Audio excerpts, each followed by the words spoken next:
vejo algumas coisas, eu vejo uma expectativa de esperança, eu vejo uma transformação, mas só nesses breves segundos eu posso dizer que 2 dos rostos que eu vi na quinta-feira já não são o mesmo rosto que eu vejo agora. Então eu queria deixar isso bem claro. É notório, a gente já sente mudanças em semblantes e é o Senhor que faz isso. Nós somos muito gratos por isso. Queria convidar você a abrir a palavra de Deus em João capítulo 7. João capítulo 7.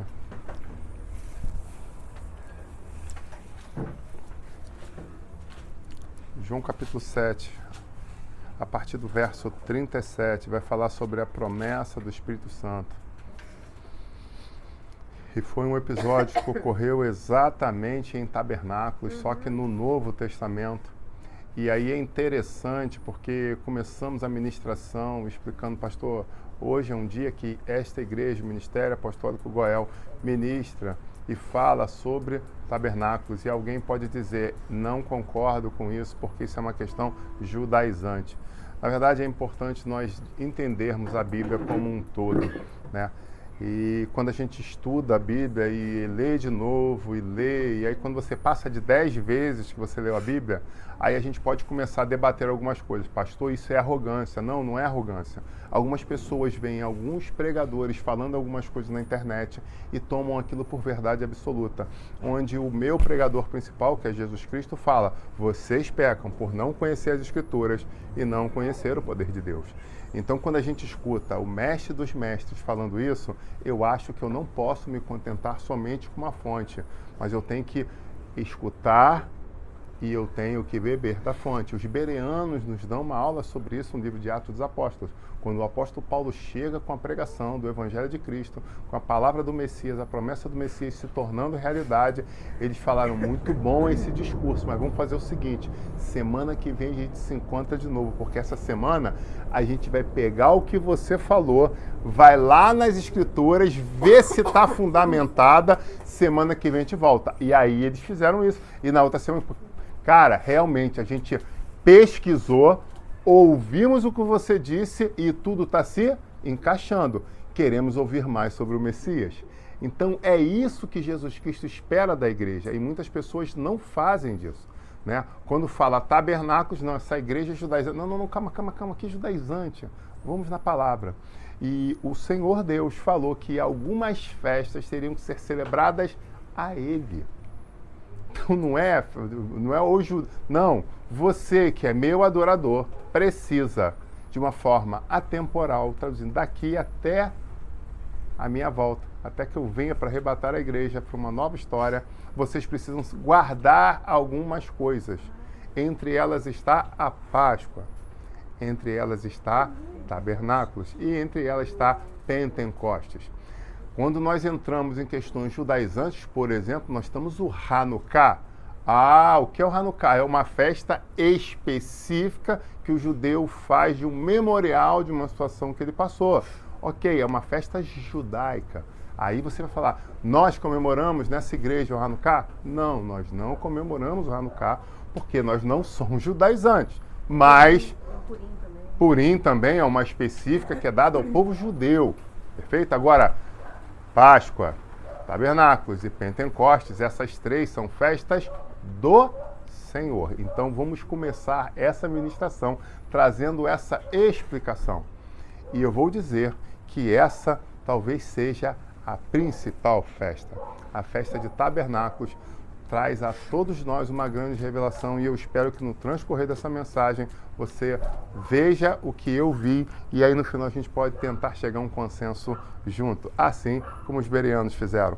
Mas antes disso, falando em tabernáculos, vamos ver o que Jesus faz no ápice daquela festa, que foi um detalhe que foi empregado alguns séculos depois, quando os sacerdotes iam ao tanque e vinham em cerimonial junto aos levitas, levando água ao altar para fazer a limpeza.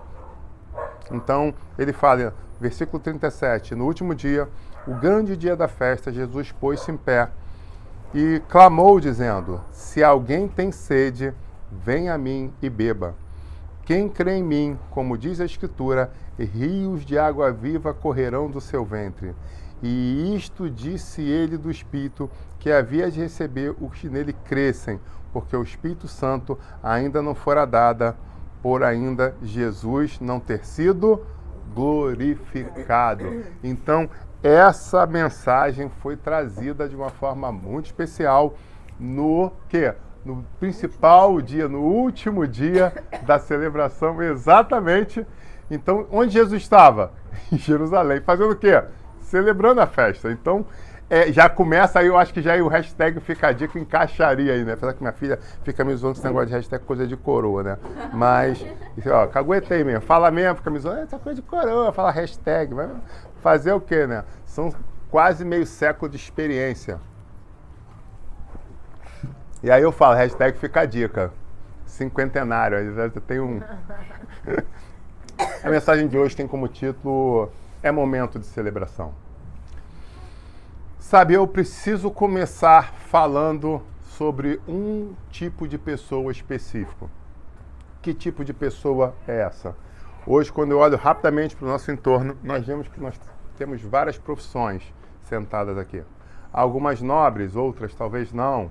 Algumas muito bem remuneradas, outras talvez não. Né? Algumas pessoas que fazem coisas inusitadas, né? Tem gente ali que conserta um avião voando. É uma coisa muito bonita isso, né? Tem gente que com um dedo salva uma vida, apertando ali uma artéria que estava vazando. Aí olha, alguém desmaiando, alguém sangrando. E o outro fala assim, se eu pegar o meu dedinho e apertar esse negocinho aqui, eu salvo uma vida. E ela salva uma vida com um dedinho. Onde de repente alguns iam fazer o quê?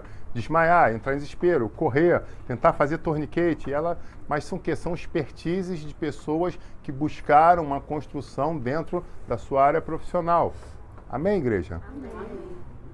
Mas tem um grupo que eu acho que aqui nós não temos, que são as pessoas que trabalham com agricultura, com agropecuária. Acho que nós não temos no nosso meio hoje ninguém que trabalha nisso. E aí eu pergunto, quem são esses? Essas pessoas que trabalham com agricultura, ao meu ver, são verdadeiros heróis. Verdadeiros heróis. Por que, pastor, que essas pessoas são heróis? Por um motivo simples. Quando eles pegam o seu sacrifício, o seu acordar cedo, tomam decisões, fazem estratégias, investem, empreendem em algumas coisas específicas, no final da sua labuta, ele sabe qual é o resultado que vai acontecer? Não. Por exemplo, nós temos aqui um empresário, quando ele fecha um contrato, ele senta, ele vai naqueles restaurantes caros no centro da cidade, conta algumas piadas, fala sobre o Flamengo, e se o cliente for flamenguista, se o cliente for botafoguense, ele fala sobre as questões socioeconômicas de Nova York, né? Ele é um coringa, o importante dele é fazer rir. O fato é, no final das contas, ele fecha o contrato. E se ele fecha o contrato, ele já sabe qual é a margem de lucro dele. Nós temos aqui pessoas que trabalham com empreitadas específicas e aí quando chegam diante daquela ONG, a ONG é até completa, mas quando chega diante daquele sindicato ali e fecha um contrato para trabalhar em um hospital específico, por uma carga hora específica, ela sabe que no final do mês vai vir o quê? Um salário acordado. E ponto. Quando você passa num concurso público, faz um curso de formação, se forma, no final do mês você sabe que, em princípio, no segundo dia do mês vai entrar um salário específico. Se eu fizer alguma missão específica a mais, vai entrar o salário específico mais aquele adicional. Então nós temos pessoas aqui que sabem aonde colocam a mão e qual é o resultado daquilo que colocam a mão. Mas o fato é, quem trabalha com agricultura não tem essa vida como eu e você temos. Porque eles fazem toda uma situação, mas quando termina o que eles precisam fazer, o que eles empreenderam, as expectativas dele, ele tem que parar e analisar. E a primeira coisa que pode acontecer, que pode jogar tudo por terra, se chama pragas. Depois dele fazer tudo o que fez, pode vir uma nuvem de gafanhotos e comer a sua lavoura. E botar tudo a perder. Pode vir pulgões e estragar e colocar Assim, pode vir outras pragas, dependendo do tipo de lavoura, pode vir diversas coisas e atacar. E ele está vendo crescer, ele está acompanhando ali dia após dia, e quando está chegando perto do momento, ele olha e vê uma nuvem contra ele. E aí ele para e fala, o que eu posso fazer? Matar um gafanhoto por vez na mão, pegar tipo aquela jaquete de mosquito, né? Eu não vou expor o nome de ninguém por questões éticas, mas temos uma pessoa aqui que precisa trabalhar psicologicamente essa questão. Ele pensa que é o Zorro com uma raquete de mosquito. Não vou falar o nome, eu sei que tem gente rindo aí, mas tem gente aí que tem a unção do Zorro. Você está conversando com ele na casa, daqui a pouco ele... Aí tu, o que foi isso? Eu vi, passou o mosquito, queima. Não tem... Ah, mistério. Empate sabemos, empate profetizamos. Tem gente que... Tu tá conversando, daqui a pouco... Passa aí tu... Passou o mosquito na sua testa, pastor, mas tá tudo bem. Tá fritando aqui, ó. Aí ainda fica tipo bife. Já viu, Fê? Bife que o cara joga pro alto, roda o bife? Ele joga o mosquito pro alto ainda pra fritar mais ainda. Falei, que sadismo, misericórdia. Né? Mas ele, não, eu tô salvo. Pra sentir o cheiro de queimadas. Aí ele se sente em paz. Aí eu tá falando que o barulhinho dá prazer. Não, meu Deus do céu. Quando acabar a administração, eu vou orar aqui para aqueles que precisam de libertação da história da raquete do mosquito fritando. Mas o fato é, eles não têm uma raquete de mosquito como você tem em casa para salvar a sua casa. Então, se a praga vem contra ele se sente como? De pés e mãos atados. Mas pior, ele pode ter ido a algumas pessoas que vendiam semente e ele investiu um valor numa semente que teoricamente seria de uma boa qualidade, mas pode ser entregue a ele algo mentiroso. E aquela semente, que era uma semente extraordinária, de repente, não era tão boa assim e não está rendendo tanto assim. Então ele pode ter sido enganado lá na origem sobre aquilo que foi oferecido a ele e aquilo que realmente ele levou para casa. Pode ter havido negligência quando se fala do preparo da terra, porque ele precisava de funcionários e ele explicou exatamente o que precisava ser feito na terra para chegar ao objetivo que ele queria. E pode ser que aquelas pessoas que estavam ombreando com ele fizeram um trabalho meia boca e agora estão todos colhendo, ou melhor, estão todos com fome. Porque esse talvez seja o grande problema disso. Às vezes você chega e fala, precisa ser feito assim, precisa ser colocado assim, precisa encher assim, tá bom? Então vamos fazer o seguinte, eu me preocupo com o encher, você faz isso. E aí você precisa delegar, porque nós não somos onipresentes. E aí quando chega no final o resultado não foi o esperado, você para, bota a mão na cabeça e fala, o que aconteceu de errado? E aí quando você vai passando em revista, você vê que uma das etapas ou duas das etapas não foram feitas como deveriam. E aí vem aquela, né, dupla possibilidade. A primeira, a culpa não é minha, a culpa foi do inferno. A culpa foi do inferno que me distraiu. Essa é sinistra. Ou a segunda, né? A culpa é sua, porque não estava do meu lado. Aí cada um ia fazer uma coisa. O bonito é quando a pessoa chega e fala, realmente a culpa foi minha, eu negligenciei, eu distraí, eu não fiz o que eu precisava fazer. E eu vou te dar uma notícia, o Senhor Jesus ama esse tipo de coisa. Quando a gente para de inventar desculpa e reconhece os nossos erros. Talvez a plantação não vá, no estalar de dedos, brotar, mas de uma próxima vez vocês podem prosperar muito. Meu Deus do céu. Para beber água nessa aqui. Mas não termina aí. A gente falou de praga, a gente falou de semente, a gente falou de preparo da terra, mas a principal coisa que vai diferenciar se vai brotar ou não, se vai germinar ou não, é o quê? Exatamente. Água. Chuva. E era a principal questão que eles dependiam. Eles não tinham um sistema de irrigação tecnológico como alguns lugares nós temos hoje. Eles precisavam do fator climático. E o fator climático estava relacionado à chuva. Eles não tinham controle do tempo. E é exatamente aí que nós chegamos. Eles precisavam fazer todo o possível e acreditar que o impossível ocorreria. Sabe, talvez você não tenha se ligado, senão você já estava chorando, glorificando e exaltando o nome do Senhor. Porque é exatamente disso que o Senhor nos fala essa noite e sobre isso que nós fizemos nesses últimos 40 dias. Nós lançamos sementes na terra. Nós preparamos a terra. nós repreendemos e guerreamos contra as pragas que estavam destruindo, às vezes, durante anos as nossas plantações, destruindo durante anos os nossos sonhos, mas nós dessa vez guerreamos. Nós fizemos de uma forma totalmente... Não, mas é um inseticida, não é as questões humanas que vão fazer a diferença, não é um Baygon que vai ser jogado junto à semente para trazer uma contaminação depois, não. Nós buscamos de uma forma diferente e é por isso que eu tenho muita propriedade para chegar hoje aqui, nesse dia de tabernacular, dia de se alegrar e falar: Deus ouviu o teu clamor, Deus se moveu em direção à tua casa e trouxe transformação. Você terá colheitas extraordinárias esse ano, porque o meu Deus é um Deus que cumpre, que contempla propósitos, contempla votos que são feitos diante dele. Rei de Assaramandobia. Ele é um Deus que analisa esse tipo de coisa e olha para você com um olhar de misericórdia e fala: eis que eu contemplei, eis que eu vi, aleluia. Eis que eu vi a tua entrega, a tua luta, a tua batalha, onde muitos disseram era impossível, mas você falou: eu consigo me superar, eu consigo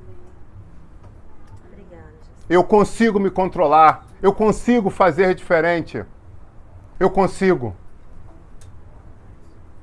E sabe o que eu estou fazendo aqui? Eu estou olhando para pessoas que lá 40 dias atrás olharam para mim e falaram assim: eu não sei se eu consigo, pastor, eu não sei se eu consigo, eu não sei se eu consigo. Quantos aqui não disseram: eu não sei se eu consigo? Pastor, é muito difícil para mim. Mas o Espírito Santo falou antes de você falar para eles que é possível. E antes deles dizerem para você que não é impossível, eu vou te levar a algo diferente. Eu vou te levar a algo sobrenatural, para que ninguém tenha coragem de dizer diante do meu Espírito que não consegue. E eu glorifico e exalto ao Senhor, porque foi Ele que me sustentou. E a cada dia que eu pensava, porque você pensa que não bate na cabeça a vontade de desistir de um propósito como que eu fiz, passa na cabeça diversas vezes. Mas aí quando alguém ligava e falava: pastor, a coisa piorou aqui. O Senhor falou: continua. Mostra que é possível. Mostra que eu sou contigo, que você não é melhor que ela. Se você consegue, ela também consegue. E eu vi pessoas, só histórias de superação, de transformação. E aí que é o interessante, porque agora as palavras começam a se mesclar. Porque não era só de superação, era a palavra de superação e transformação. Era a palavra de superação e libertação. Era a palavra de superação e cura maravilhosa. Então as coisas começaram a se juntar e aquilo foi literalmente alimentando o meu espírito. Então o feedback de vocês foi o que me sustentou. O feedback de vocês foi o que me deu força. E eu falei: Senhor dos céus, no 8º dia aconteceu uma coisa punk, uma coisa difícil. E eu falei: Senhor, já entendi esse mistério. Vai ser assim um por semana? Porque quando eu falei: Senhor, eu tô fraquejando, tô rateando. Aí veio, eu falei assim: não, agora tem que guerrear para essa situação aqui. Eu falei: Senhor, será que é essa a estratégia? E foi praticamente assim, semana por semana aconteceu uma coisa diferente. A cada domingo, vi uma notícia diferente, uma resposta diferente, vi um pedido diferente, vi uma alegria diferente. E eu falava assim: eu não posso parar. Eu não posso parar para poder ter autoridade para falar para essas pessoas: conseguem. Você consegue. Mas isso parece um pouco louco. Mas as coisas do Senhor não são coisas simples. Nem que se deitava no tanque de Siloé quando o anjo tocava e era curado. Isso é o quê? Para muitos é loucura. Jesus pegou, fez lama, botou no olho do camarada lá. O que é isso? Loucura. Mas o que resultou? Enxergar de novo. E eu pergunto a você: o que você está fazendo? Será que tua vida não está muito certinha? Será que tua vida não está toda ajustadinha? E aí você está vendo um monte de gente vivendo loucuras à tua volta e você não. E aí você pergunta: por quê? Por que eu não? É meu karma. Opa, karma é outra religião, tá? É outro canal. Depois abre outro canal do YouTube que aí vai jogar na... A outra falou aqui: não abre não. Então fica comigo. Fica comigo. Em nome de Jesus, fica comigo. Ai. Nós estamos vivendo coisas novas. Nós literalmente plantamos. Nós literalmente repreendemos as pragas. Nós preparamos com esmero a terra. E é por isso que eu falo com propriedade mais uma vez: nós vamos colher. Amém? Mas a Bíblia fala sobre uma situação interessante que acontece a partir de hoje, nos próximos 7 dias. E alguns vão dizer, não, pastor, isso aí era a época do passado. Hoje a gente não precisa mais disso. Eu falei, não, hoje em dia a gente não precisa mais disso. Hoje em dia nós temos a graça. Então, com a graça, nós não precisamos mais dessas situações como acontecia no Antigo Testamento e que Jesus, por exemplo, fez. Porque agora a gente não precisa separar uma semana específica para tabernacular. Nós podemos fazer isso todos os dias. E eu pergunto a você, nós podemos fazer isso todos os dias? Sim, nós podemos. Então, nós oficialmente, teoricamente, oficialmente, não precisaremos disso? Concorda ou discorda? Pastor, é pegadinha? Não, eu estou perguntando para você, concorda ou discorda? Teoricamente, então, não precisamos disso? Ok. Então, isso poderia ser extinguido da Bíblia? Talvez. Depende agora só de uma coisa. E em cima da resposta de você, de repente a gente pode, rasgar ou mandar até para aquele pastor que está querendo editar a Bíblia, bota esse negócio também. Misericórdia, cara. Se não fosse trágico, seria cômico. Se não fosse trágico, né? Se não fosse trágico. Eu não vou nem levar a palavra de maldição para a vida dele, porque o que ele está falando com a vida dele, ele já sabe o que está falando com a vida dele. Chora mesmo, chora, que é para chorar. Isso é para chorar, deixa a bebê chorar. Porque ele sentiu aí como é que é triste o negócio. Mas vamos lá. Pergunta para você, de repente poderia editar? Ou poderia ser... No ano que vem a gente não precisa mais celebrar isso não, pastor, porque já está tudo resolvido. Então tudo bem. Vou fazer uma pergunta para você. Qual era o propósito do Senhor com essa festa? Que nós preparássemos, que nós investíssemos, que nós ajeitássemos as coisas e nós, no momento específico, subíssemos ao templo, que era uma das peregrinações obrigatórias de todos os homens ao templo em Jerusalém, para fazer duas coisas. Primeiro, separar uma oferta ao Senhor e levar diante do altar. Porque ele falava, vem até mim, mas não vem de mão vazia não. Porque se eu sou importante para você e diante de um rei terreno, você não se apresenta de mão vazia, traga alguma coisa que te custe. Então a primeira coisa, a reflexão que eu trago. Essa semana é uma semana de entregar um presente diante do altar. Não é invenção minha, é o que está escrito na Bíblia. Perfeito? Agora nós temos uma segunda coisa. E essa é, não, mas pastor, eu posso fazer isso aí durante o ano. Então essa primeira está tranquilo. Eu posso oferecer uma oferta, entregar uma oferta alçada, meu dízimo, tranquilo. Isso aí já pode cumprir. Então, ano que vem, a gente está extinguindo essa festa do calendário. Então vamos para a segunda. Esse ano, até agora, você separou uma semana sem pedir absolutamente nada, só para agradecer? Você fez isso? Tendo a graça liberta sobre você? Você fez isso? Fez? Alguém fez? Quem fez? Testemunho, pode vir aqui dar o testemunho. Quem fez isso aqui esse ano? Ninguém fez? Então eu acho que o memorial continua valendo.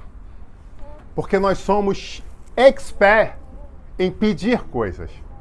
Nós somos expert em chorar diante do Senhor pelas nossas necessidades.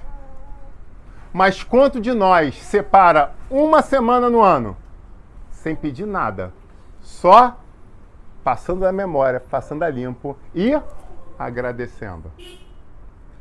Só agradecendo, só agradecendo. É uma semana só de agradecimento. Só de gratidão. Quem fez isso aqui até agora? Então você concorda comigo que se Deus colocou isso no calendário, tem um sentido? Porque Ele conhece os seus filhos. Está entendendo agora o mistério? Está entendendo que isso aqui não tem nada de judaizante? Isso aqui é cristocêntrico. Está vendo que Deus está nos dando uma oportunidade de separar 7 dias do nosso ano, que a gente está tão envolvido em 1 milhão de coisas. Ele fala assim, vamos fazer o seguinte, eu vou botar uma data específica, vai ser uma data fixa. Pelo calendário eu vou fixar uma data. E durante esses 7 dias vocês vão fazer isso. Porque se eu deixar solto, vocês não vão fazer. Então vai ser agora. A partir da viração do dia desse domingo até o sábado, nós vamos fazer um exercício pleno de não pedir. De não pedir, Moisés. Só de agradecer. Só agradecimento. E às vezes você vai olhar alguma coisa, aí você fala, pastor, mas tem coisa que é difícil. Vou dar uma situação hipotética aqui, já que a gente, para estudar, você está fazendo lá um ovo. Fazendo aquele ovo amarrado, não vou nem pegar o celular. Fazendo ovo lá, aquele negócio e tal. Aí você distraiu, tocou o telefone, voltou, queimou o ovo. Qual é a primeira coisa que você tende a fazer? Caramba, catapimba. Gostei dessa. Ganhou. Depois me dá o caderno que eu vou botar um coraçãozinho no seu, pra você levar pra mãe. Queimou o ovo. O que vem na sequência? Glória a Deus. Cuidado, já fiquei com medo de estar gravando ali. Fiquei com medo. Deu uma afliçãozinha. Queimou o ovo. A tendência foi... Igual o Mutley. Aí você vai fazer, o que eu vou fazer então essa semana, pastor? O ovo queimou. Senhor, muito obrigado, que eu tenho mais 2 dúcias guardadas na geladeira. Ou no meio do ovo fritando, acabou o gás. O que você tende a fazer? Ah, não acredito. Logo agora que eu tô fazendo... Mutley de novo. Mutley, me dá. O que você vai fazer? Louvado seja Deus que eu tenho dinheiro no banco ou eu tenho crédito no cartão para comprar agora outro bujão. Louvado seja Deus que eu tenho telefone com linha que eu vou poder ligar para alguém e ainda vai entregar na minha porta me dando esse conforto. Louvado seja Deus que eu tenho uma casa para receber esse gás que vai ser entregue, porque alguns estão morando embaixo da palafita. Você está entendendo como isso tudo depende somente do teu ponto de vista? Senhor, essa situação aqui dessa enfermidade, dessa dor que eu estou sentindo, Pai, pessoas amputaram a perna, não tem mais dor no joelho, porque não tem nem mais perna. E eu ainda estou aqui para te agradecer, porque eu tenho primeiramente minha perna. E segundo, que eu posso ser resultado de um milagre em muito pouco tempo na cura do meu joelho. Você está entendendo o que a gente vai treinar, fazer essa semana? É olhar a mesma coisa que você viu ontem, só que por um prisma diferente. O prisma de agir pela fé. Porque como Paulo nos ensina, nós precisamos orar, clamar, nos rasgar. E depois disso tudo a gente precisa fazer o quê? A ação de graças. Mas ele não fala depois que você receber. Ele fala em ação continuada. Olha que lindo isso. Então é pela fé. Eu já estou chorando, eu estou clamando, eu estou aqui, ó, batendo no peito, urrando diante do Senhor. E quando eu paro, eu consigo dar aquela respirada, mas pela fé eu já sou grato, porque eu creio que tudo isso que eu apresentei agora vai se cumprir. Amém. Isso é lindo. Então o que Paulo está fazendo é nada menos do que nos ensinando a tabernacular. Olha como é que tudo se encaixa. E aí alguém que não conhece a palavra, nunca estudou, nunca se aprofundou, nunca sentou, nunca leu, porque está atrelado ou não a sentar a um banco de faculdade por anos para fazer isso, ou se você é um autodidata, mas o fato está tudo escrito aqui. É só você parar de achismo, de interpretações em cima do teu bel prazer, mas buscando no Espírito Santo a revelação real. E aí você fala, isso é só um pensamento teu? Não, tem dezenas de pastores que estão fazendo a mesma coisa como eu, aqui dentro do Brasil mesmo. Porque muitas igrejas acreditam como eu acredito nisso que eu estou falando. Eu sou uma voz que está clamando no deserto. Não. São só 2 linhas de pensamento dentro da igreja brasileira. Mas eu posso dizer que o que está sendo pregado nesse altar está em milhares de igrejas no nosso território. Isso eu posso falar com propriedade. Amém? Então, nós vamos exercitar durante essa semana sermos gratos pelo que temos diante dos nossos olhos. Pastor, mas essa dor é muito difícil. Pastor, meu marido continua daquele jeito. Pastor, meu filho ainda está fora. Então, você vai exercitar exatamente como tu falou. Eu já estou aqui olhando. Meu filho chegou bêbado. Senhor, eu já estou aqui olhando, imaginando o testemunho desse homem naquele congresso, com ele transformado, liberto, vidas vindo aos teus pés. Meu Deus, aí você já começa a chorar agora de emoção. Você não chora mais de tristeza, você está chorando de emoção. Olha que lindo. Aí ele vai olhar para você, você está chorando? Mas o teu choro está diferente. O teu choro está diferente. Você está sendo impactado agora. Olha, meu Deus do céu, que lindo. Sabe, está na hora da gente mudar, está na hora da gente mexer com o mundo espiritual. Está na hora da gente fazer coisas extraordinárias. E falando ainda em coisas extraordinárias, eu falo de mais um tópico. Tabernáculos é tempo de colheita. E o que nós vimos anteriormente, né, quando a gente trabalhou mês passado, a gente trabalhou falando de uma outra situação. Enquanto havia a preparação da terra, era comum o rei fazer uma coisa. O que o rei fazia? Ele saía do palácio e ele ia até as plantações para ver as pessoas preparando a terra, trabalhando, plantando. Então, montava-se uma tenda real no campo e o rei ia ali para interagir com as pessoas simples. E as pessoas se sentiam extremamente honradas com isso. Caramba, o rei está vindo aqui para ver meu trabalho, para ver minha... Imagina, cara, que coisa linda. Você que é funcionário, se o presidente da tua empresa descer e vai no refeitório e senta contigo na mesa, você já fica, poxa, que maneiro, o cara sentou comigo, bateu um papo, conversou. Se você é um funcionário, de repente o diretor, o comandante chega para você e quer saber como é que você está, conversar, interagir com coisas, você já fica, poxa, que maneiro. Imagina um rei de uma nação vir à terra, no sol, ali na lida, e ele vai fazer isso. Cara, que coisa maravilhosa. Então a gente viu que a palavra ensina que o tempo antes, esse tempo de preparo, esse tempo de plantio, o rei ia até eles. Então eles já se sentiam confortados, eles já se sentiam, né, preenchidos de alegria por ter alguém tão importante perto deles, vendo o que eles estavam fazendo. E agora eles vão colher. E é interessante sobre essa questão da colheita, porque conforme disse,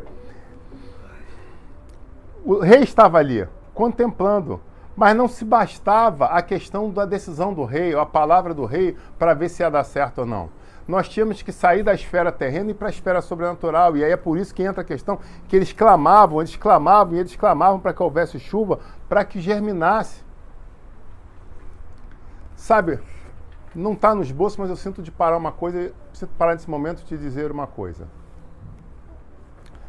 O Espírito Santo me autoriza a dizer que existem pessoas no nosso meio que têm feito bons plantios.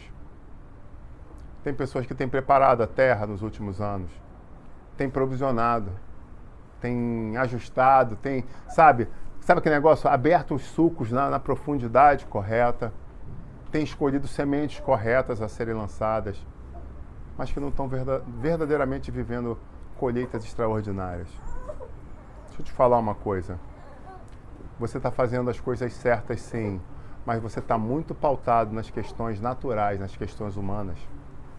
Está na hora de você entender que existe um fator para que a tua vitória venha, que é o fator sobrenatural. Está na hora de você entender que aquilo que você tem feito de forma natural tem sido bem feito, e o Senhor tem até contemplado. Mas você tem excluído um fator muito importante nessa equação, que é a busca pelo sobrenatural na tua vida. Então está na hora de parar de olhar mais para o natural, tentar fazer uma equação normalmente, porque a tua vitória não está resumida em matemática, não é ciências exatas. A esfera do sobrenatural vai fazer toda a diferença. Então para de tentar resolver só na força do teu braço e começa a colocar mais o teu joelho no chão, mais a tua boca no pó, clamando ao Todo-Poderoso para que o sobrenatural aconteça. E aí você vai ver o que vai acontecer. Porque o meu Deus não é um Deus de confusão. Se Ele está falando aqui, Ele vai honrar a palavra do profeta e vai cumprir. Debiassoura. Com autoridade, com unção, eu falo isso diante de ti. Se você colocar o Senhor nessa equação, você vai experimentar. E esse ano ainda você vai testemunhar nessa igreja. Alamandourias. Ibe. Aleluia. Isso não estava aqui não. Vê agora, eu estou entregando, tá? Estava entregando. Vamos lá. Nós precisamos agradecer quando tudo der certo. Tem uma equação muito interessante. Quando eu me preparava esse esboço aqui, o Espírito Santo foi de uma forma muito clara diante de mim. Sabe o que é? Aquele que prepara, aquele que escolhe, aquele que investe numa boa semente. Isso é profundo. Às vezes você quer comprar uma semente de segunda e quer resultados extraordinários. Deus contempla a tua entrega. E a entrega que eu estou falando agora, sim, também entra questões financeiras. Às vezes você investe em estudo e o outro não investe e no final quer que o salário seja o mesmo. Às vezes você investe na igreja para que conforto venha e o outro investe e você quer que o resultado seja algo que você não está investindo.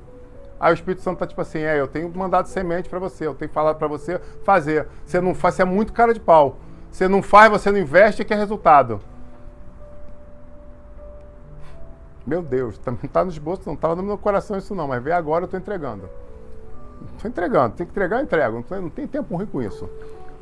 Não tô aqui para fazer escola de amigo, eu tô fazendo escola de libertação, transformação de ida pro céu. Eu não quero ter o sorriso, eu não sou animador de, sou palhaço para ficar pintando aqui. Tem pastor agora que tá pensando que é palhaço, Ingrid. Que tem que ficar fazendo gracinha para todo mundo rir. E aí todo mundo sai feliz para assistir de novo. Não é comic show. Nós estamos aqui para falar palavras de vida, de transformação. Em algum momento a gente ri, em outros a gente chora. Às vezes na mesma pregação. É um seriado de emoções, né? De ação. Você está chorando, você está rindo, você está vidrado. Acontece de tudo. Mas tem gente que não, que acha que o que vai dar certo é se você fizer ficar contando piadinha, alegria e falando coisa que todo mundo quer ouvir. Só que a pessoa entra e sai e nada acontece na vida dela. Continua a mesma coisa.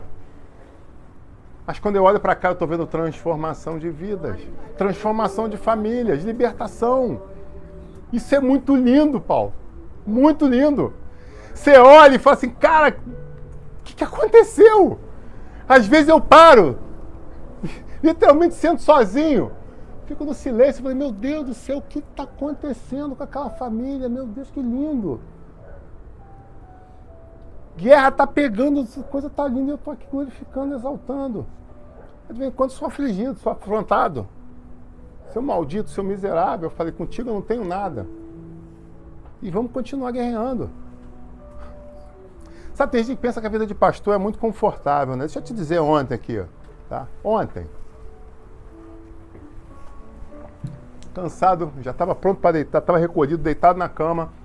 De repente, levanta, olha o que está lá fora. Aí eu olhei e falei, pô, não acredito, cara. Um demônio na porta ali em pé, no muro, olhando para dentro. Eu falei, e aí, senhor, o que eu faço? Levanta e unge os muros e deixa bem claro que esse território tem dono. Eu falei, tá bom, então. Botei o chinelo, levantei. A minha mulher olhou pra minha cara, que estou grog de sono, né? O que foi, meu amor? Eu falei assim, calma que eu tenho que resolver um negócio ali rapidinho e já volto. Aí ela já, né, de pastor, já ficou ligada, né? O que foi? Cadê o óleo? Quando tá enxergando, sem óculos, onde tá o óleo aqui, ó? Aí, quando eu peguei o óleo, já, o sono já foi embora, que eu acordei na hora, né? Aí eu, opa, agora acordei, vamos entrar em guerra. Abri a porta, peguei ele fora e fiz o que o senhor falou. Pá, ungi os muros, dei ordem que saísse. Quando eu voltei, guardei o óleo. Quando eu voltei pra cama, que eu deitei, aí eu, curiosidade, que horas são? 23h59. Aí eu parei, olhei. Ai. Só que ele tinha dito alguma coisa sobre uma das famílias aqui presente, que ele estava com ódio pelo que estava acontecendo na vida de vocês. E aí, de madrugada, Deus revela um varão, um homem de Deus da igreja, que acordou de madrugada, gravou um áudio falando, pastor, Deus me deu um sonho aqui, agora uma visão, e ele mandava te dizer que aquele demônio que estava vindo contra você não vai tocar o senhor nem tua família. Eu falei, meu Deus do céu, isso é lindo, cara. Isso é lindo. 4 horas da manhã, Deus acorda alguém da igreja para falar, olha, Deus está mandando te dizer. Eu falei, obrigado, Varé, é só confirmação. Ele, 23h58, eu falei isso para ele, mas foi bom você falar isso para mim também, que agora confirmou que o senhor recebeu. É disso que eu estou falando, não é uma igreja que fica sentada assistindo um show com uma pipoca rindo, achando engraçado, vou botar cadeira igual de cinema, com um lugar para botar copinho. Não! A gente está aqui para afiar a espada, a gente está aqui para aprender a guerrear, para transformar a história da nossa vida, libertar gerações. É disso que a gente está falando, mas o mais legal é que vocês entraram agora numa esfera, ou numa atmosfera, num momento da vida de vocês, que o inferno está desesperado. Porque agora está dizendo o quê? Isso aqui está sendo uma progressão geométrica, tá crescendo. Porque agora não sou eu, minha família, mais uma família que está lutando. Não, agora tem um monte de gente que está começando a ter visão, tendo revelação. Você se tocou disso, que coisa linda, cara. Pela fé, daqui a pouco a gente está igual a Bethel Churchill. Aleluia. Com escola de libertação, com escola de cura. Porque tem um monte de gente para dar aula, não é só o Bill Johnson, não. Meu Deus do céu, cara.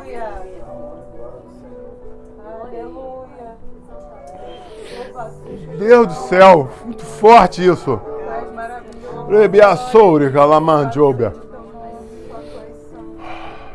Eu lembro de um pastor desse famoso da mídia que está lá em Miami, falando que foi num congresso dessa igreja. Um grupo dessa igreja foi ministrado numa igreja, ele foi lá assistir, ele só sentou no meio, ele, apesar de ser pastor, ele não quis ir para o lugar de honra, ele ficou lá no meio do povão. E na hora de saída, estava aquele grupo indo embora e tal, e de repente um dos irmãos olhou para ele e falou assim, você. Aí voltou, já tá a pessoa entrando na van, ele voltou, Deus manda dizer que você é pastor de uma outra igreja, começou a entregar e teu ministério vai mudar, não sei o que, ele é só um brasileiro, mais um brasileiro nos Estados Unidos. E Deus vai mudar, vai fazer, entregou tudo. O cara hoje tem milhões de seguidores, em questão de um ano. Aí perguntou, eu perguntaria, quem era ele? Não, era um irmão da igreja que estava na caravana, se movendo no fogo, não era um dos ministradores, não. Imagina os ministradores, era só um da equipe de apoio, já se movendo no giraia. Tá entendendo o mistério? É um grupo de pessoas que se movem no Senhor, não é ele se move, eu fico aqui só para ajudar, pegar um copo d'água, não. São intercessores, são pessoas, poxa, eu estou cansado, eu vou sentar, continua aí. E vai continuar. Olha que lindo isso. Eu sempre sonhei em ver uma igreja assim, Deus está me permitindo ver, cara. Que lindo, cara. São quase 30 anos de evangelho para viver isso, glória a Deus. Alguns podem falar, mas demorou muito. Não, eu não quero reclamar, eu quero agradecer. Porque, como eu disse, é semana de agradecimento. Obrigado, Senhor, porque mesmo depois de tantos anos, hoje eu estou vendo coisas acontecerem do meu lado. Hoje eu estou vendo pessoas sendo acordadas.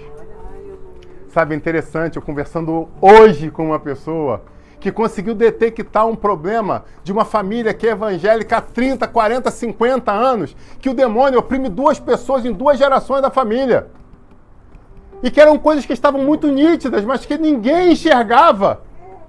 E agora, essas pessoas que estão entrando num propósito de jejum, já estão seguindo para o 3º dia, de repente, puf, caiu as escamas diante dos olhos. Caramba, eu nunca tinha visto isso, agora que eu estou me tocando. Essa fala não é de Deus. Mas essa pessoa é evangélica há muitos anos, mas tem gato aí escondido. Isso é lindo, irmãos. Isso é muito lindo. E está um por um sendo descortinado. E eu pergunto, será que não está na hora de você seguir num capítulo a mais para ver ainda mais transformação na tua história e na vida da tua família? O Senhor mandou a igreja prestar muita atenção ao que eu vou falar agora. E essa aqui, o pessoal da edição do vídeo pode tirar essa frase e botar no começo da pregação para começar. Observação. É importante lembrar que quando chegamos diante da celebração da colheita, já fiz o plantio, já fiz a preparação, já fiz tudo, clamei ao Senhor pela chuva, e aí nós chegamos no momento da colheita. Só tem uma coisa que não cabe nesse momento da história da igreja. Que coisa é essa? Inveja. Porque o que as pessoas estão recebendo é fruto do investimento delas. Então, em nome de Jesus, não permita que a inveja entre no teu coração. Porque senão esse monte de demônio que está sem casa vai encontrar lugar. Ou você acha que eles estão felizes? Eles querem pegar alguém aqui dentro para fazer um inferno aqui dentro. Que não seja você o emissário desse inferno. Então, quando você olhar para um lado e ver prosperidade, você vê para o outro libertação, você vê para o outro casamento feliz, um olhando para o outro, dando beliscadinha no outro. O que é isso? Fogo queimando no altar, meu amigo. Aleluia. Glória a Deus. Aleluia. Não fica com cara de inveja, não. Só olha assim e fala, irmão, posso conversar contigo depois, bater um papo na sequência. Né? Comprou semente aonde, irmão? Conversa. Vamos dialogar. Essa semente é da onde? Essa semente aqui, Jesus. Tá rindo? Aleluia. De repente você que está desempregado, agora você está desligando o telefone, de tanta gente está te ligando, te procurando para vaga de emprego. E você vai olhar para essa pessoa e fala, estudou aonde? Não, calma aí, a pergunta é quase essa. É o que eu fiz nesses 40 dias para que fosse destravado na minha vida financeira. Tinha um espírito do inferno trabalhando contra isso. Isso aqui era uma situação que vinha do meu pai, para uma legalidade que ele fez. Ih, caramba, é mesmo? Não é só um pirlim-plim-plim, não. Isso aqui é resultado de uma outra história. Foi quebra de maldição em gerações. Mas como assim? Você está agora empregado? Não, mas às vezes as pessoas querem que as coisas sejam lineares. Se eu sair daqui, eu chego aí, né? Não, às vezes tem que dar voltas, tem que pegar, passar pelo telhado, para chegar onde realmente tem que chegar. Quem já acampou por carta sabe o que eu estou falando. Não é só azimutar, tem que olhar a carta do terreno. Então, em nome de Jesus, eu quero implorar à igreja que você entenda que essa colheita que as pessoas estão tendo não cabe à inveja. Cara, eu quero terminar essa mensagem trocando de canal para a gente poder construir como um todo. Eu quero sair exatamente de Tabernáculos e eu quero ir agora em Davi. 2 Samuel 12, versículo 13 ao 15, vai nos dizer uma história muito interessante. Eu quero que você abra lá para a gente encerrar. 2 Samuel 12.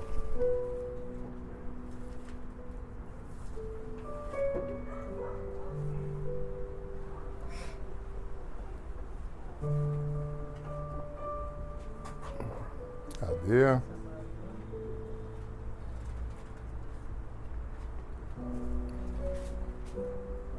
Segunda Samuel 12. O que vai acontecer lá? Diz para mim. É o momento que Natã é repreendido. Desculpa, que Davi é repreendido por Natã. E aí, olha o que acontece nesse capítulo que eu chamo a tua atenção. Vem a história de Betseba. Betseba tinha engravidado. Davi deu uma bola fora, que era merecedor da morte. Mas aí você pergunta, por que Deus não matou Davi naquele momento? Por quê? Por um motivo simples. Porque Deus contemplou o coração de Davi. Não se resume àquilo que eu fiz ou não fiz. E eu vou te dizer que o que ele fez, ele colheu as consequências. Mas as consequências dele não foram a morte, as consequências dele foram outras. Mas o fato é, quando Deus olhou para ele e falou assim, eu estou vendo um coração contrito. Eu estou vendo alguém que se rasga diante de mim. Eu estou vendo alguém que se arrepende de verdade e não só chora de falsidade.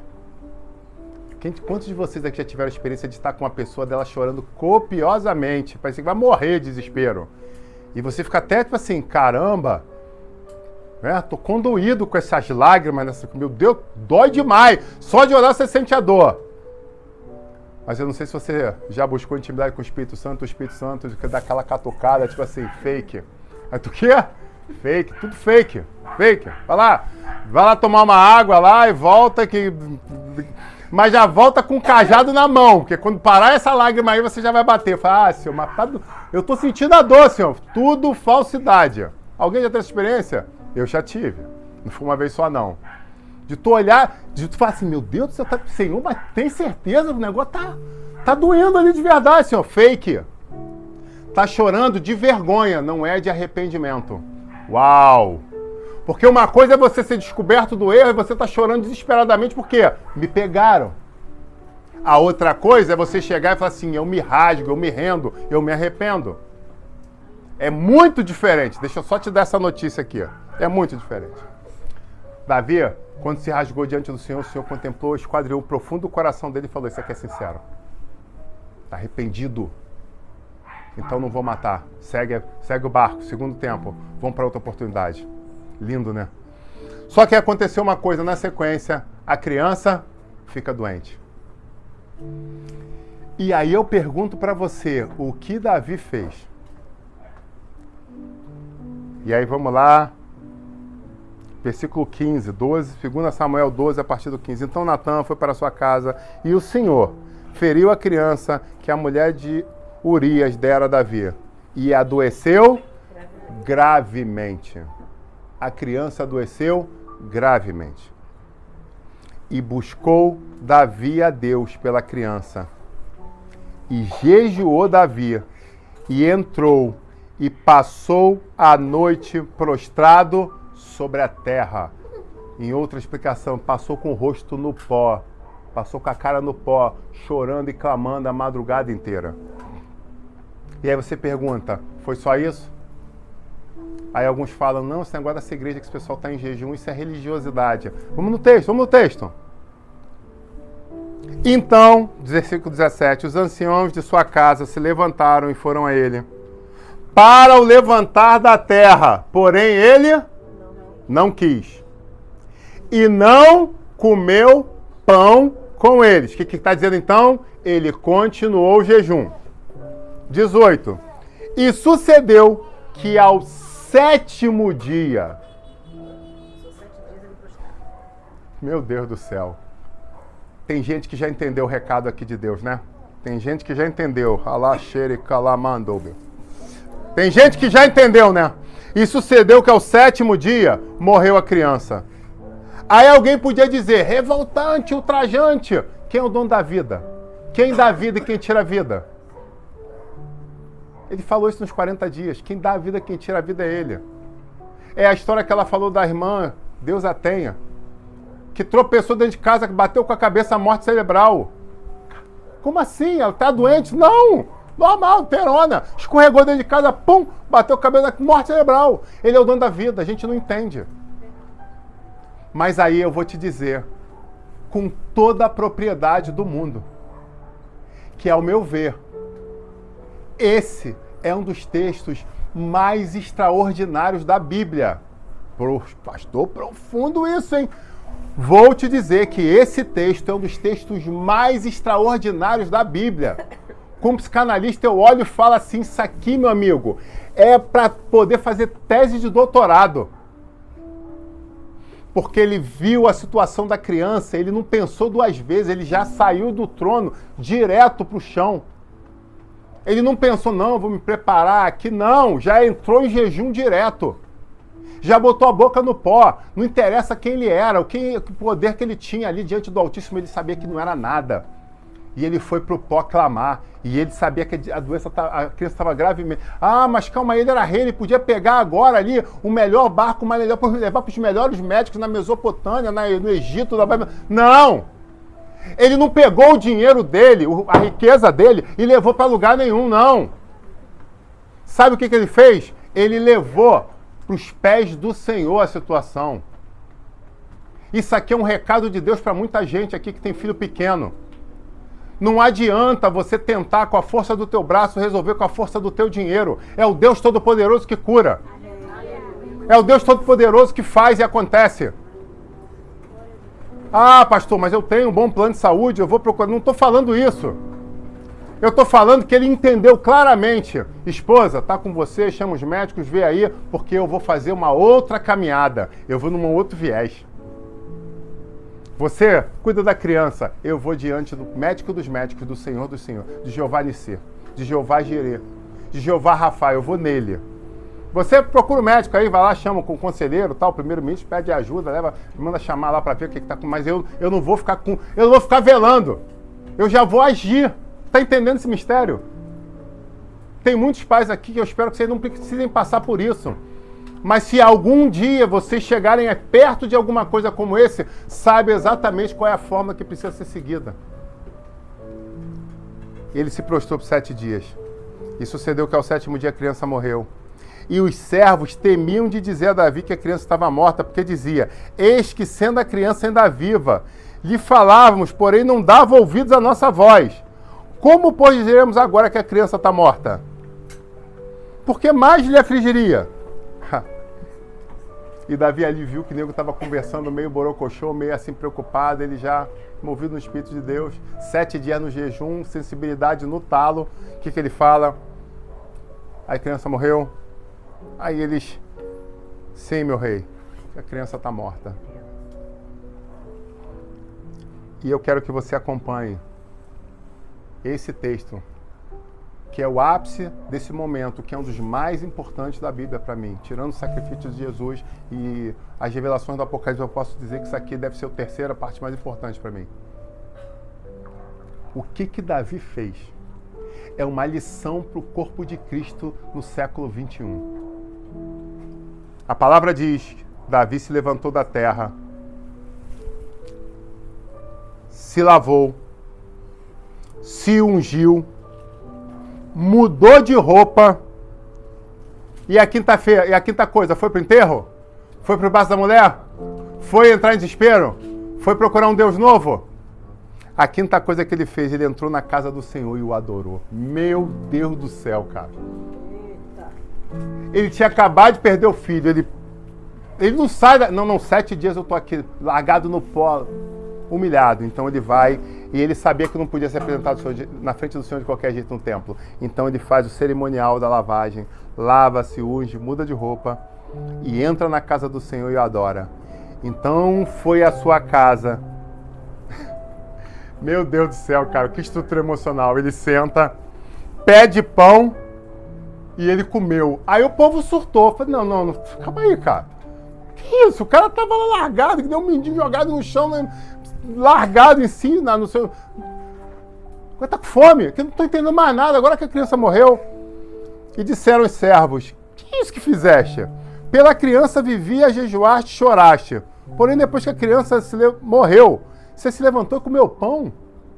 E ele disse, vivendo ainda a criança, jejuei e chorei, porque dizia, quem sabe, Deus se compadeça de mim e viva a criança. Porém agora que ela está morta, por que eu jejuaria? Poderei eu fazê-la voltar? Eu irei a ela, porém ela não voltará a mim. Extraordinário! Extraordinária essa fala dele. Eu fiz tudo o que eu podia enquanto em vida. Agora, eu vou parar minha vida por causa disso? Não, ela já está num lugar que eu sei onde é. No momento certo, se eu continuar fiel, eu vou encontrar com ela. Ela não vai encontrar, eu é que posso encontrar. Então o que eu vou fazer? A vida precisa seguir. Então ele toma a decisão de tomar as rédeas da sua vida de novo e seguir. Meu Deus do céu, pega isso que profundo. Então, depois de se alimentar, depois de estar no shape, tá tudo feito, babeado, aí ele foi e consolou Betseba, sua mulher. Sabe? Posso dizer o que eu vejo aqui? O maior ato de sabedoria apresentado na Bíblia. E quando nós entregamos uma semente, o que nós colhemos? O fruto dessa semente. Você está entendendo onde eu queria chegar em Pentecostes? Em Tabernáculos, perdão. O que ele fez? Tomou uma atitude extremamente sábia. E aí ele conforta a esposa, consola a esposa. E o que o texto fala? Que na sequência ele vai e se deita com a esposa. E ele fala, aquele Deus levou, mas ele há de conceder um novo. E aí ele fala, então consolou Davi a Betseba, sua mulher, e entrou a ela, e se deitou com ela, e ela deu à luz a um filho. Sabe qual é o nome desse filho? O nome desse filho é Salomão. E se eu preciso te lembrar quem Deus falou que Salomão era? Quem Deus falou que Salomão era? O homem mais sábio do mundo. Não existirá um outro igual a ele. Não existiu nem existirá. O homem mais sábio do mundo nasceu o quê? De uma semente de sabedoria. Aleluia. Você está entendendo esse mistério? E aí você fala, será que é loucura eu entregar 3 dias? Será que é loucura eu fazer 4 dias? Será que é loucura eu fazer 7 dias? Será que é loucura eu fazer 40 dias? Ou será que na verdade eu estou plantando uma semente de algo que eu vou colher na frente que outros não vão colher? Davi tomou uma decisão. Mesmo em meia dor, ele tomou uma decisão de sabedoria. O que Deus deu? O filho mais sábio do mundo. Você está entendendo esse mistério? Eu profetizo sobre essa igreja que cada uma das entregas que foram feitas e as que estão por vir, vai te dar frutos que você não consegue nem imaginar. Isso vai trazer uma colheita para você que você não consegue nem imaginar, de tão superabundante que é. Sabe, eu vivi coisas extraordinárias nesses dias. E eu fui vendo o cuidado e o carinho do Senhor. Sabe, lá atrás aconteceu uma coisa. E essa coisa foi tão extraordinária porque eu falei, Senhor, tá difícil. E aí bateram na porta. E eu falei, Senhor, eu tô aqui, tá difícil. E o organismo, sentindo baque no organismo, eu devia ser lá para o 12º, 14º dia. E eu sentindo baque no organismo, eu falei, Senhor, me sustenta. Aí bate a porta. E aí eu vou abrir a porta e quando eu vi a pessoa, trouxe um presente para você. O Espírito de Deus me moveu a te dar água. Aí eu olhei aquilo, eu falei, caraca. tem garrafinha de água importada aqui para você. Eu falei, por que isso? Não precisava ter gasto. O Senhor tocou no meu coração. Quando você não puder comer nada, você só pode beber água, então que você beba água da melhor que existe no mercado. Eu parei, eu falei, meu Deus do céu, cara, o que é isso? Deu 30 minutos, bate na porta de novo outra pessoa. O que foi, pastor? Eu estava fazendo um bolo agora e eu senti de trazer para você. Aí eu olhei aquilo, bolo com um dedo de chocolate por cima, morno. Mas aí Deus honra o Padawan, que o Padawan estava no gabinete, o Padawan olhou assim e falou assim, ô Jesus, eu falei, pode dar um pedaço pro Padawan que está no gabinete, porque Deus consolou o Padawan que estava, tinha gente no gabinete, né? Eu falei, pô, vou tirar um pedaço aqui pro gabinete, aqui minha equipe de apoio que estava fazendo café para mim ganhou um pedaço, né? E tinha um Padawan aqui e cada um ganhou um pedaço do bolo. E eu olhei, aí a pessoa olhou e falou assim, pastor, você ainda está no jejum? Não acabou ainda não? Eu falei, ainda não. Mal começou. Mas pastor, eu te encontrei na outra semana. E agora? Eu falei, calma, respira. Tá tudo bem. Tá tudo bem. Sabe o que eu vou fazer aqui? Eu vou olhar para esse bolo, eu vou cheirar. Aí peguei o bolo. Estava cheiroso o negócio, não estava? Aquele cheiroso, aquele bolo é gostoso também. Cheiroso e gostoso, né? O Padawan se entregou ali. Estava cheiroso e gostoso. O fato é, eu peguei e cheirei, eu falei, na força desse cheiro, eu vou nos meus próximos 20 e poucos dias.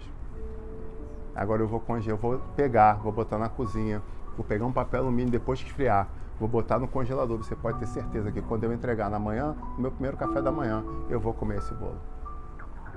E não tem nada mais fantástico do que você ter a opção diante dos teus olhos e dizer, eu não quero. Não é tempo, é decisão. Não é não comer porque não tem comida na despensa, é não comer porque não quer comer. É sobre isso que a gente está falando, igreja. E eu sei que você passou por experiências assim, de decisão de tirar algumas coisas. Tirou algumas coisas alimentares dessa vez, mas o Senhor chama você agora ao próximo passo, que é tomar decisões de dizer não em algumas coisas que ainda precisam ser resolvidas na tua vida. Você sabe que até então você não teve força, mas o Senhor manda te dizer que agora Ele te capacita a dizer não. Está na hora de falar, eu não quero. Não, mas qual é? Nada a ver. Não, tem a ver sim. Mas você já fez tantas vezes. Não interessa. Porque antes eu enxergava de uma forma, mas agora eu troquei o óculos. Botei lente nova, né? E com essa lente agora eu estou enxergando coisas que eu não enxergava. E vou te fazer um convite. Se eu fosse você, dizia não comigo. Vai ser bom para você também. Amém, igreja?